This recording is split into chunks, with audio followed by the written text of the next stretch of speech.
Hmm.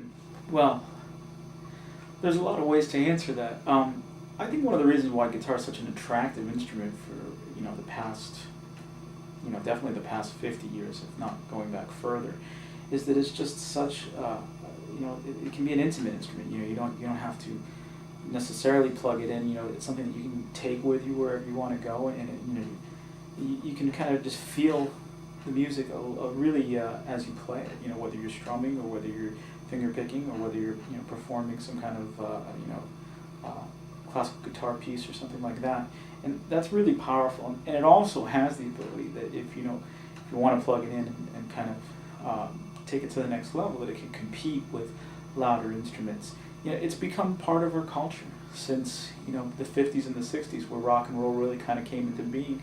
We've seen the guitar at the forefront. There's just something about it that connects with listeners.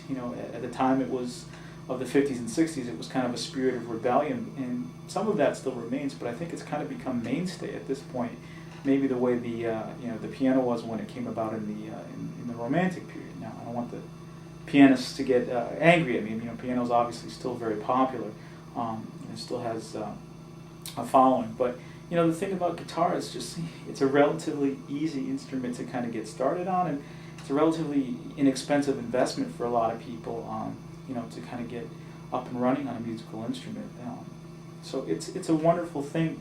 I think there's space, there's room right now for probably some really good guitar music to come through in what's happening in the music industry right now. It's kind of stagnant in terms of what we've got going on with hip hop and rap, and to some extent what's going on in pop. And nothing against those styles of music, but to me, the definition of music comes when I hear instruments.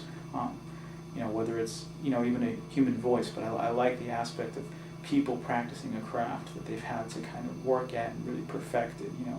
Not to say that can't be done on a computer, but to a certain extent it really connects with me when I hear that. And I think there's room for some of that to come through if whoever the next great artist is to come down the path from there. But I think it really connects with everybody, and it's fun, and kind of it makes everybody smile or cry, or whichever way they're taking it, whatever you're trying to whatever kind of emotions you're trying to evoke. But I think a lot of people have a connection with it. I've never seen anybody frown or be upset when they're playing guitar, or learning guitar in any of the classes that I've taught or I've taken.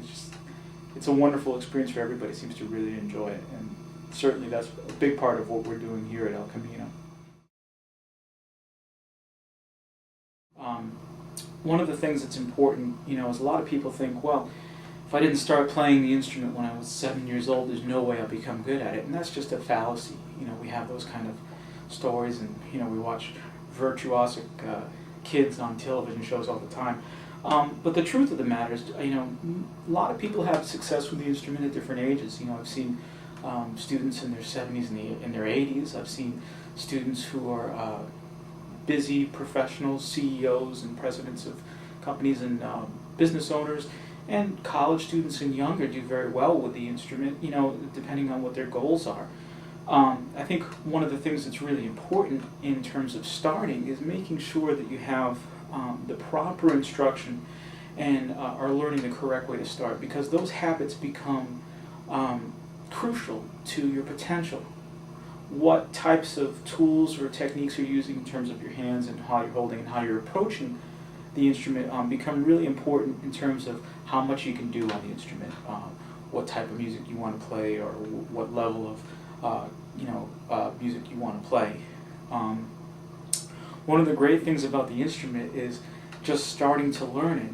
When you get to a certain point, you're learning a few chords. There's a lot of music you can access with just a few basic elements of the guitar. A few chords or a few notes, and you can really have a lot of fun with just a little bit of the instrument. That's what differs from other instruments, whereas maybe you spend your first month trying to get tone out of a brass instrument or a woodwind instrument. The guitar, you've got to deal with the finger issues, but relatively right away you're starting to play music, you're starting to play songs, and hopefully with the right instruction you're doing it correctly and instilling a foundation that's going to help you grow. So that's one of the great things about the instrument, and it's important to start off learning the chord correct way, learning how to hold the neck correctly, making sure that you have those things, because trying to undo them later is really, really difficult. So with the right foundation, like for example our beginner class provides here at El Camino, that's Music 47, you get all the tools that you need to kind of get everything started, get up and running, playing, having fun, strumming the songs that you want at home, learning some basic melodies and popular songs as well, songs that you know, but also setting the tone and the foundation for how far you want to go with the instrument, whether you want to become a classical guitar player or a heavy metal shredder or jazz guitar improviser. It's all up to you, but it's great if you have a good foundation, because those avenues are open to you. And I think we do a real good job of that here at El Camino.